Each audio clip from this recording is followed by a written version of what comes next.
সহজ রান্নার প্রতিটি ভিডিওতে নিয়ে আসছি নতুন নতুন সহজ রান্না। আশা করি দর্শক বন্ধুরা সহজেই এই রান্নাগুলো তৈরি করতে পারছেন। আমাদের আজকের সহজ রান্নায় থাকছে মিক্সড বিরিয়ানি। চলুন তাহলে দেখে নিই আজকে রান্নার উপকরণগুলি। 1 খণ্ড আদা হাফ কাপ জলে পাতলা করে বেটে নিয়েছি কয়েক কোয়া রসুন জল দিয়ে, পেঁয়াজ জল ছাড়া পাতলা করে বেটে নিয়েছি। আর লাগছে 10-12টা লাল কাঁচা লঙ্কা বাটা, হাফ কাপ দুধ, 2 চামচ চিনি আর প্রয়োজন মতো নুন। যে কোনো কোম্পানির 2 চামচ বিরিয়ানি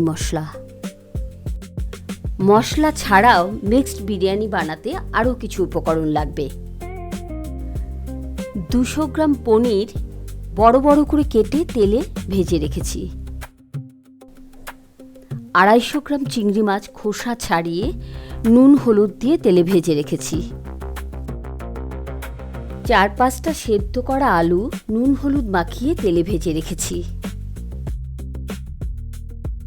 বড় বড় করে কেটে রাখা ফুলকপি নুন হলুদ মাখিয়ে তেলে ভেজে রেখেছি। 5-6টা সেদ্ধ করা ডিম নুন হলুদ মাখিয়ে লাল করে ভেজে তোলা হয়েছে। এছাড়াও 500 গ্রাম বিরিয়ানির চাল হাফ সেদ্ধ করে রেখেছি। ইন্ডাকশনে কড়াই গরম করে এবার তেল দিলাম। তেল খুব ভালোভাবে গরম হয়ে ওঠার পর আমি পেঁয়াজ বাটা দিলাম, রসুন বাটা, লঙ্কা বাটা, আদা বাটা দিয়ে ভালো করে মিশিয়ে নিলাম।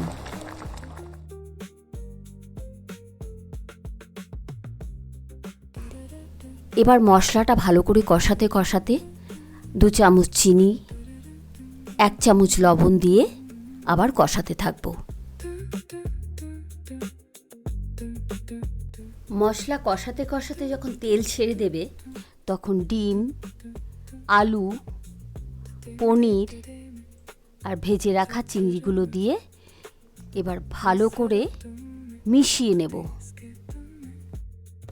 অল্প আঁচে কিছুক্ষণ রান্না করে নামিয়ে নেব।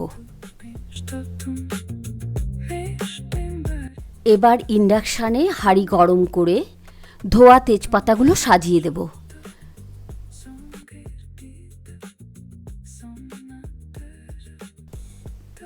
তেজপাতার উপর হাফ সেদ্ধ ভাতগুলো সাজিয়ে দেব। তার উপর ডিম দেওয়ার পর আবার ভাত দিয়ে ডিমগুলোকে ঢেকে দেব।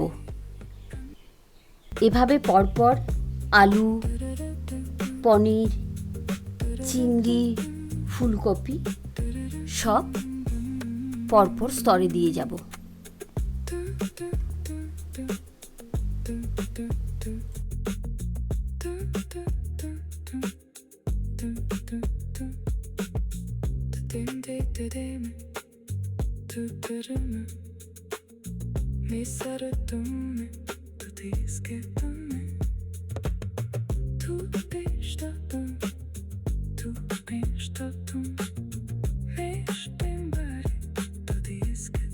এবার হাফ কাপ দুধ দিয়ে দেব।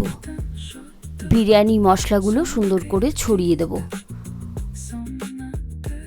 যে কড়াইয়ে ডিম কষিয়েছিলাম সেখানে খানিকটা জল দিয়ে মশলাটা ধুয়ে সেটা ভাতে মিশিয়ে দিলাম। আমি আটা মেখে রেখেছিলাম আগেই এই ঢাকনা সিল করবার জন্যে। এবার অল্প অল্প করে আটা মাখা দিয়ে ঢাকনাটাকে ভালো করে সিল করে দেব এবং ধিমে আঁচে আধ ঘন্টা ধরে বিরিয়ানিটা ভাপিয়ে নেব। আধ ঘন্টা হয়ে গেছে। এবার আমাদের বিরিয়ানি খাবার জন্য তৈরি। সাবধানে ঢাকনা খুলেই প্লেটে সাজিয়ে নেব।